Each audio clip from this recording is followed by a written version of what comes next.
저는 조선인민군 부참모총장이었습니다. 남들이 보기에 부족함 없는 삶이었지만 제 눈에 비친 인민들의 고통은 저를 깊은 환멸에 빠뜨렸습니다. 제가 북한에서 직접 보고 겪은 것은 잔혹한 숙청과 끝없는 감시, 그리고 목숨을 노리는 암살 시도였습니다. 더는 침묵할 수 없어 목숨을 걸고 탈북을 감행했고, 이제 제가 겪었던 모든 진실을 세상에 고발하려 합니다. 여러분의 구독과 좋아요 하나하나가 숨겨진 북한의 진실을 세상에 알리는 힘이 됩니다. 저는 조선인민군 부참모총장 리철민입니다. 높은 자리에 앉아 최고사령관 동지의 뜻을 받드는 것이 저의 본분이었습니다. 남들이 보기에 저는 부족함 없는 삶을 누렸을 겁니다. 따뜻한 방에서 잠들고 끼니 걱정 없이 좋은 음식도 먹었으니까요. 하지만 제 눈에 비친 인민들의 삶은 늘 그렇지 못했습니다. 고난의 행군이 끝났다고는 하지만 거리에는 여전히 굶주린 얼굴들이 가득했습니다. 장마당에 나가도 물건보다는 사람들의 한숨소리가 더 크게 들리더군요. 당에서는 늘 성군 정치와 자력갱생을 외쳤지만 정작 인민들은 허리띠를 졸라매다 못해 이젠 뼈만 남은 몰골로 쓰러져 갔습니다. 어쩌겠습니까? 제 눈으로 직접 보고 제 귀로 직접 들으니 아무리 높은 자리에 있어도 마음이 편치 않았습니다. 특히 보위부의 서슬 퍼런 감시는 숨쉬는 것조차 어렵게 만들었습니다. 조금이라도 불평하거나 체제에 반하는 말을 하는 순간 그 자리에서 끌려가 가족 전체가 사라지는 것을 여러 번 목격했습니다. 공개 처형장에서 울부짖는 가족들의 모습은 지금도 제 눈앞에 선명합니다. 죄명이야 늘 반당반혁명 종파분자니 불순 적대분자니 했지만 참말로 그들의 죄가 무엇이었을까요? 그저 배고프다고 살기 힘들다고 말한 것밖에 없지 않았을까요? 그럴 때마다 저는 깊은 환멸을 느꼈습니다. 이 체제는 인민을 위하는 것이 아니라 인민을 억압하고 착취하는 것에 불과하다는 걸요. 그러던 어느 날 저에게도 피할 수 없는 폭풍이 몰아쳤습니다. 저와 가까운 친족이 그만 반당분자로 몰려 숙청 대상에 올랐다는 소식이었습니다. 최고사령관 동지의 지시라며 보위부에서 이미 조사를 시작했다고 하더군요. 제가 아무리 부참모총장이라 해도 친족의 연좌제는 피할 수 없는 것이 북조선의 법도입니다. 저 또한 언제 숙청의 칼날이 제 목을 겨눌지 모르는 상황이 된 겁니다. 그날 밤 저는 잠을 이룰 수 없었습니다. 차가운 평양의 밤 공기가 제 심장을 옥죄는 듯 했습니다. 이대로 가만히 있다가는 저도, 그리고 제 가족도 모두 비참한 최후를 맞을 것이라는 확신이 들었습니다.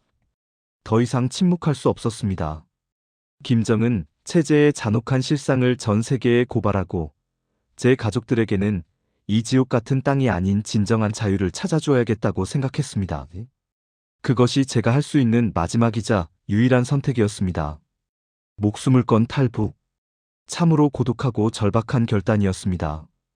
그날 밤 저는 차디찬 방바닥에 앉아 어둠 속에서 오직 한 가지 생각만 했습니다. 살아야 한다. 살아서 이 진실을 알려야 한다고요. 평양을 등지고 달아나던 그 밤, 제 심장은 발 뒤꿈치까지 내려앉는 것 같았어요. 숨 쉬는 것조차 조심스러웠지요. 미리 봐둔 군용 차량이 정비소에 들어서는 걸 기다리는 동안 길가의 가로등 불빛마저 제 눈을 꿰뚫는 감시처럼 느껴졌습니다. 동무들에게 식량을 좀 쥐어주고 차 밑바닥 짐칸에 몸을 구겨 넣었지요. 쇠 비린내와 흙먼지 냄새가 코를 찔렀지만 그것보다 더 무서운 건 언제 발각될지 모른다는 생각이었어요. 군복은 아니어도 흔한 작업복에 낡은 모자를 푹 눌렀었어요. 이름도 직업도 다른 사람 행세를 해야 했으니 미리 준비해둔 위조 신분증을 품에 꼭 쥐고 있었지요. 제 얼굴에 땀이 흘러내리는 게 느껴졌어요. 덜컹거리는 차는 평양 시내를 벗어나 북쪽으로 달리기 시작했어요. 창밖으로 보이는 어두운 풍경은 제 마음을 더 조급하게 만들었지요. 가끔씩 보이는 검문소의 불빛이 얼마나 무섭던지 아시겠습니까? 빛이 없는 곳에서는 암흑이 전부였고 그 암흑 속에서 저를 향해 뻗어오는 보이지 않는 손길을 끊임없이 시켜야 했어요. 어느 한참을 달렸을까요? 갑자기 차가 멈춰 서는 거예요. 보이부 검문이겠구나 싶어 심장이 멎는 줄 알았어요. 밖에서 날카로운 목소리가 들려오고 제 옆에 앉아있던 운전병 동무가 잔뜩 긴장한 채 침을 삼키는 소리가 제 귀에까지 생생히 들려왔어요. 동무, 짐칸 열어보라 하는 소리에 저는 눈을 질끈 감았습니다. 흙먼지 속에서 제 심장이 얼마나 세게 뛰던지 손톱으로 손바닥을 파고들었어요. 마치 고장난 기관총처럼 쿵쾅거리는 소리가 제 귓가를 가득 채웠지요.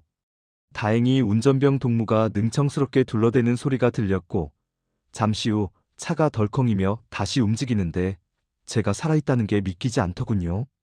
그제야 겨우 깊은 한숨을 내쉴 수 있었습니다. 그렇게 며칠 밤낮을 달려 도착한 곳은 함경북도 회령이었어요. 평양과는 또 다른 척박한 땅이었지만 자유를 향한 제 첫 발걸음이라는 생각에 마음이 한편으로는 벅차올랐습니다. 고향에 두고 온 가족들 생각에 눈시울이 붉어지기도 했어요. 그들을 다시 볼 수 있을까? 그날 밤 내내 그 생각뿐이었어요. 하지만 숨 돌릴 틈도 없었어요. 국경선까지는 아직 멀었고 저를 노리는 그림자들은 여전히 제 뒤를 쫓고 있을 테니까요. 회령에서의 밤은 길고 추웠습니다. 장마당의 웅성거림과 사람들의 스산한 시선 속에서 제 진짜 싸움은 이제부터 시작이라는 걸 그때 알게 되었습니다. 그때는 정말이지 믿을 수가 없었습니다. 동무였어요. 같은 혁명 전우라고 생각했던 그 자가 제 뒤통수를 치다니요. 놈의 눈빛이, 그 싸늘한 배신자의 눈빛이 아직도 제 눈앞에 선합니다. 놈이 저를 보위부에 넘기고 도주하는 그 순간 세상이 온통 뒤집히는 것 같았죠. 놈의 비겁한 웃음소리가 귓가에 맴돌았어요. 그 순간 깨달았죠. 아, 이제 나는 끝장이구나 하고요. 놈이 저를 팔아넘긴 다음 날부터였을 겁니다. 온 나라가 발칵 뒤집혔다는 소식이 들려왔어요. 부참모 총장이었던 제가 감히 최고 존엄을 배신하고 도주했다는 사실에 그분께서는 아마도 노발대발하셨겠지요. 저를 체제 전복을 꾀한 반동 배신자라고 낙인 찍고 제 목을 따서라도 본보기로 삼겠다고 직접 지시를 내렸다는 소문이 파다했습니다. 온 보위부와 인민군 추적대가 제 뒤를 쫓기 시작했으니 제가 얼마나 큰 죄를 지은 역적 취급을 받았는지 아시겠습니까? 산속으로 도망쳤습니다. 눈발이 휘날리는 삭막한 겨울산은 제 유일한 피난처이자 동시에 절 죽음으로 내모는 지옥이었어요. 발이 푹푹 빠지는 눈밭을 헤치고 얼어붙은 나뭇가지에 얼굴을 긁히며 밤낮 없이 움직였죠. 추위는 살을 내는 듯했고 배고픔은 위장을 쥐어짜는 고통이었습니다. 며칠을 굶었는지 며칠을 잠 못 자고 도망쳤는지 시간의 개념조차 사라져버렸더군요. 저 멀리서 개 짖는 소리가 들려왔습니다. 사냥개라고 불리는 보위부 추적견들이 저를 쫓아오는 소리였죠. 그 녀석들의 날카로운 짖음은 제 심장을 꿰뚫는 비수 같았습니다.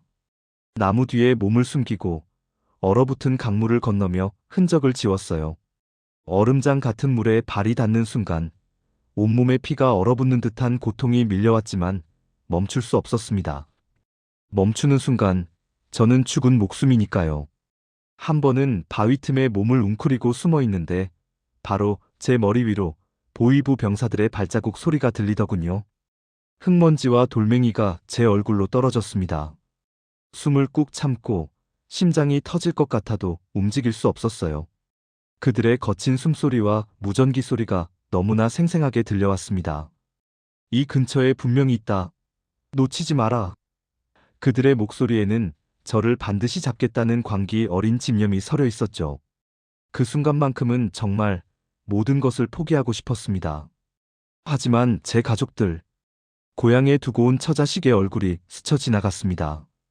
그들을 다시 볼 수 있으려면 저는 살아야만 했습니다. 그때부터 저는 인간이 아니라 그저 짐승처럼 도망치고 숨는 존재가 되어버렸습니다. 놈들의 총구와 사냥개 이빨을 피해 살아남기 위해 온 산을 미친 듯이 헤집고 다녔죠. 제 몸은 상처투성이었고 정신은 너덜너덜했지만 자유를 향한 갈망이 저를 움직이게 했습니다. 보위부 놈들은 제가 도망갈 길을 모두 막으려 했어요. 마치 제가 거대한 덫에 갇힌 먹잇감인 양 사방에서 조여오는 압박에 숨조차 제대로 쉴 수가 없었죠. 이제 저는 사냥개가 아니라 사냥개의 먹잇감이 되어버린 겁니다. 그들의 눈에는 제가 최고 존엄을 향한 반역의 상징, 반드시 제거되어야 할 존재일 뿐이었습니다. 산 능선을 넘고 또 넘어 저는 그들의 추격망을 벗어나기 위해 필사적으로 발버둥 쳤습니다. 혹독한 겨울밤, 제 몸은 얼어붙은 강물처럼 꽁꽁 얼어붙어 있었습니다. 두만강 앞에 서니 숨조차 제대로 쉬어지지 않더군요. 사방은 칠흑 같았지만 저 멀리 중국 땅엔 희미하게 불빛들이 보여서 더 간절했습니다. 그 불빛이 저를 살게 할 거라는 그런 바보 같은 희망 하나로 버티고 서 있었어요. 강물은 두껍게 얼어붙은 듯 보였지만 눈으로만 봐서는 알 수 없죠. 언제 깨질지 모르는 살얼음판 위를 걸어야 한다는 생각에 다리가 후들거렸습니다. 제 심장이 얼마나 세게 뛰던지 그 소리가 이 고요한 밤에 국경수비대 귀에까지 들릴까봐 무서웠습니다. 하지만 뒤돌아갈 수는 없었어요. 제 처자식, 굶주림에 허덕이는 아새끼들 얼굴이 눈앞에 아른거렸으니까요. 그게 저를 다시 강 쪽으로 밀어붙였답니다. 정신 바짝 차리고 철민아. 축자사자 건너야 한다. 속으로 수십 번도 더 되뇌었을 겁니다. 드디어 발을 뗐습니다. 꽝, 꽝. 얼음이 제 무게에 맞춰 삐걱이는 소리가 얼마나 크게 들리던지 온몸의 털이 쭈뼛 서는 것 같았습니다. 마치 제 심장이 얼음과 함께 깨지는 듯한 기분이었죠. 한 걸음 한 걸음 조심스레 내딛는데 어디선가 누구야? 하는 고함 소리가 들려왔습니다. 순간 온몸의 피가 차갑게 식는 듯했죠. 바로 그 순간 탕, 탕 하는 총소리가 어둠을 찢고 제 귀를 때렸습니다. 국경수비대 동무들이 저를 발견한 겁니다. 총탄이 제 주위 얼음 위로 파편을 튀기며 쨍그랑거렸습니다. 죽으림을 다해 뛰었습니다. 앞만 보고 달렸어요.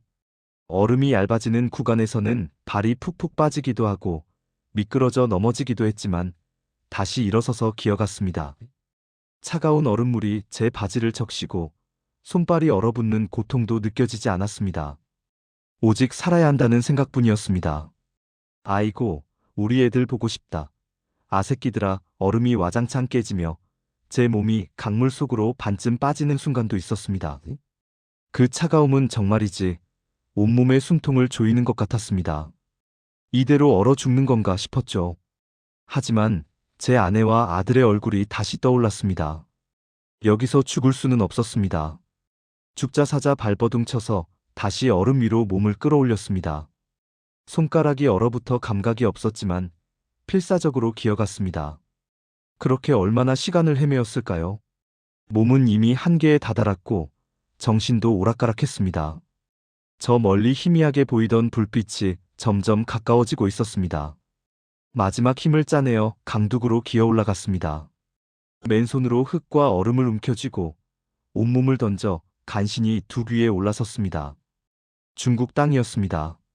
차가운 흙바닥에 쓰러져 한참을 헐떡였습니다. 온몸이 쑤시고 아팠지만 뜨거운 눈물이 뺨을 타고 흘러내렸습니다. 살았구나, 제가 살았구나 싶었습니다. 하지만 안도감도 잠시, 이젠 어디로 가야 할지, 무엇을 해야 할지 막막함이 다시 밀려오더군요. 이제 겨우 강 하나를 건넜을 뿐이었습니다. 제가 가야 할 길은 아직 너무나도 멀고 험했습니다. 압록강을 건너 중국 땅에 발을 디디니 한숨 놓을 틈도 없이 또 다른 그림자가 저를 덮쳐오더군요. 여기가 천국이 아닐 거라는 건 알았지만 이렇게까지 숨막힐 줄은 몰랐습니다. 강을 건너 저를 기다리던 사람은 조선족 브로커라는 사람이었습니다. 처음엔 저를 따뜻하게 맞아주는 척하더군요. 아이고, 고생 많으셨습니다. 이제 다 됐습니다. 하면서 말입니다. 그 사람 집에서 며칠 묵었는데 뭔가 이상한 낌새를 눈치챘습니다. 밥도 잘 주고 따뜻하게 해주는 것 같았는데 제 눈치를 자꾸 보는 겁니다. 그리고는 자꾸 어디론가 저를 팔아넘기려는 듯한 이야기를 흘리더군요. 여기서 일해야 돈을 벌지. 그냥 가면 돈이 어디서 나옵니까? 하면서 농장 같은 데서 일할 것을 강요하는 시기였습니다. 제가 거부하자 얼굴을 싹 바꾸더군요. 그 눈빛이 얼마나 무서웠는지 모릅니다. 그날 밤 잠도 제대로 못 자고 있었습니다. 밖에서 그 브로커가 누구랑 통화하는 소리가 들리는데 제 이름과 돈 이야기가 오가는 겁니다. 아, 이러다가는 정말 큰일 나겠구나 싶었습니다. 잠시 화장실 간다고 핑계를 대고는 창문 밖으로 살금살금 도망쳤습니다. 어둠 속에서 발이 푹푹 빠지는 논밭을 정신없이 내달렸습니다. 얼마나 달렸을까요? 심장이 터져나가는 줄 알았습니다.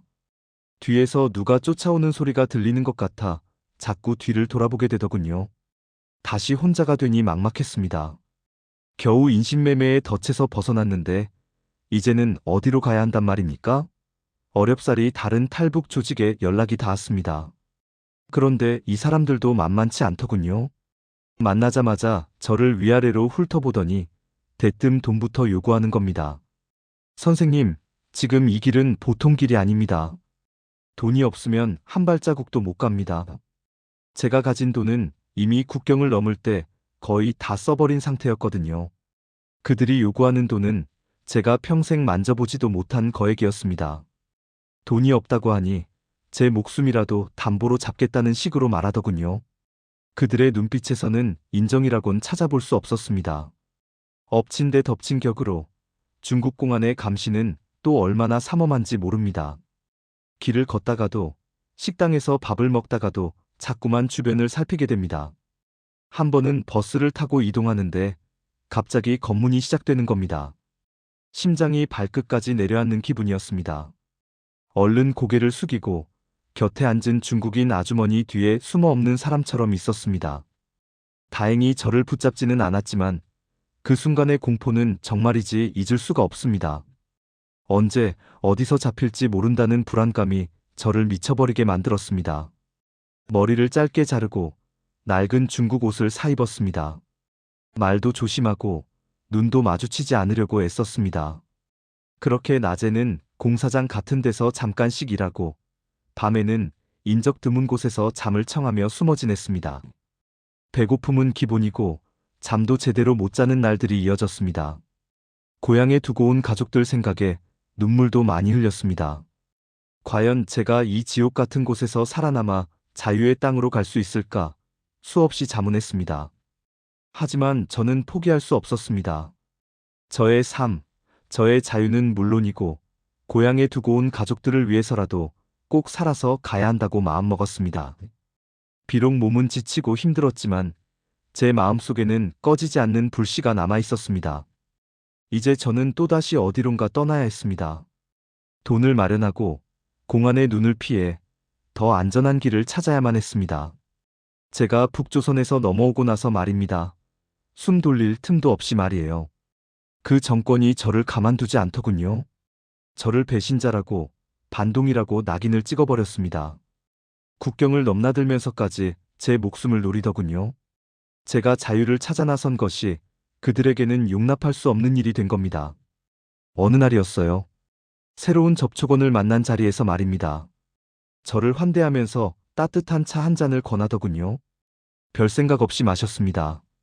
그때까지만 해도 제 주변에 그런 위험이 도사리고 있을 줄은 꿈에도 몰랐죠. 그런데 한참 뒤에 속이 뒤틀리고 머리가 핑 도는 겁니다. 처음엔 그저 탈북 과정에서 쌓인 피로 때문인가 했어요. 제가 비틀거리자 주변 사람들이 저를 부축하는데 뭔가 이상한 낌새를 느꼈습니다.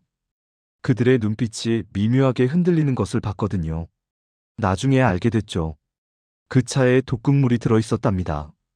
국경 너머에서 보낸 놈들이 제 목숨을 노린 거였어요. 간담이 서늘하다는 말이 딱 그럴 때 쓰는 거더군요. 정말이지 죽을 뻔했습니다. 그것만이 아니었어요.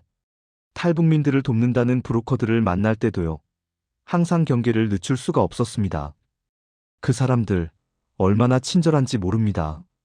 저에게 다가와서는 고향에 두고 온 가족 이야기까지 꺼내면서 제 마음을 사로잡으려 들더군요. 제가 믿음을 보일 때까지 기다리는 겁니다. 그런데 어느 순간 그들의 눈빛이 변하는 걸 봤습니다. 마치 짐승의 눈빛처럼요. 갑자기 저를 덮치려 드는 거예요. 칼을 들이밀고 제가 소리 지르는 것을 막으려 하고요. 정말이지 심장이 터지는 줄 알았어요. 그들의 손길이 제 목을 조여왔습니다. 다행히 제가 그때 주변을 살피는 버릇이 있어서 말입니다. 그들의 움직임을 간파하고 가까스로 몸을 피할 수 있었죠. 그놈들, 저를 다시 북으로 끌고 가려고 했나 봅니다. 아니면 그 자리에서 아예 없애버리려고 했거나요. 제가 도망치는 순간에도 그들의 악독한 비명이 제 뒤를 쫓아왔습니다. 이 배신자 새끼, 어디 도망갈 줄 아느냐? 하고요. 수차례 죽음의 문턱을 넘나들었습니다. 그때마다 저는 생각했어요. 내가 여기서 쓰러지면 안 된다. 내가 여기서 포기하면 누가 우리 인민들의 아픔을 알아줄까? 하고요. 고향에 두고 온 처자식 생각도 많이 났습니다. 제가 자유를 찾아 나선 게 그 사람들에게 더 나은 세상이 올 거라는 희망을 주기 위해서였거든요. 제 목숨 하나 부지하는 게 중요한 게 아니었죠. 제 안의 불꽃이 더 뜨겁게 타오르는 걸 느꼈습니다. 그래, 너희가 나를 죽이려 들수록 나는 더 강해질 거야고요.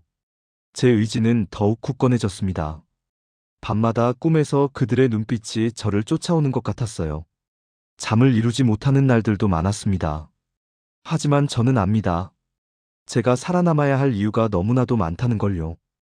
이 길은 어쩌면 끝없는 암살 시도와 맞서 싸워야 하는 길일지도 모릅니다. 하지만 저는 멈추지 않을 겁니다. 절대로요. 정말이지.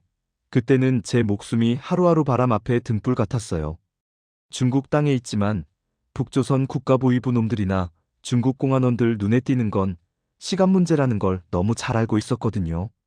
국제사회에서 제 이야기에 관심을 기울여주고 있다는 소식은 들었지만 그게 당장 제 목숨을 살려주는 건 아니잖아요. 밤낮으로 불안에 떨면서 이제는 정말 마지막 기회다 싶었지요. 그래서 용기를 냈습니다. 죽기 살기로 남조선 국가정보원에 도움을 청했어요.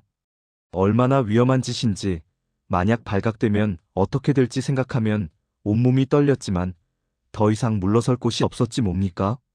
며칠을 밤잠 설치며 기다리니 드디어 연락이 왔어요. 믿을 수 없었지요, 정말.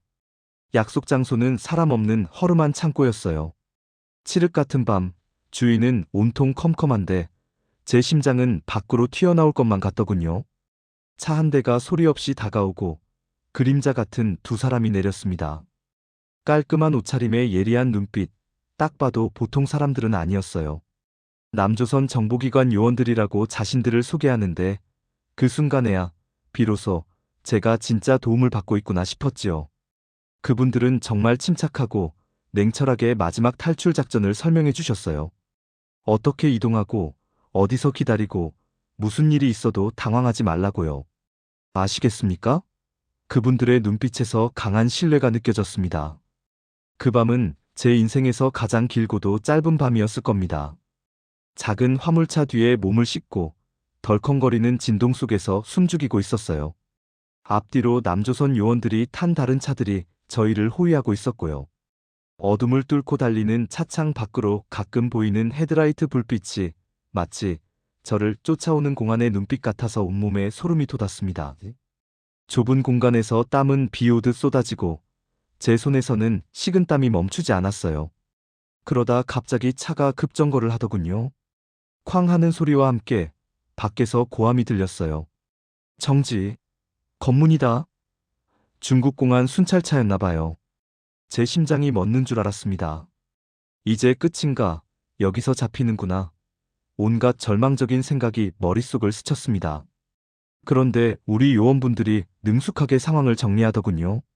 무슨 말들을 주고받았는지는 모르겠지만 거짓말처럼 공안들이 물러섰어요. 정말이지 영화에서나 보던 일들이었습니다. 그렇게 몇 번의 아찔한 순간을 넘기고 마침내 도착한 곳은 작은 비행장이었어요. 어둠 속에서 희미하게 보이는 비행기 그림자에 눈물이 핑 돌았어요.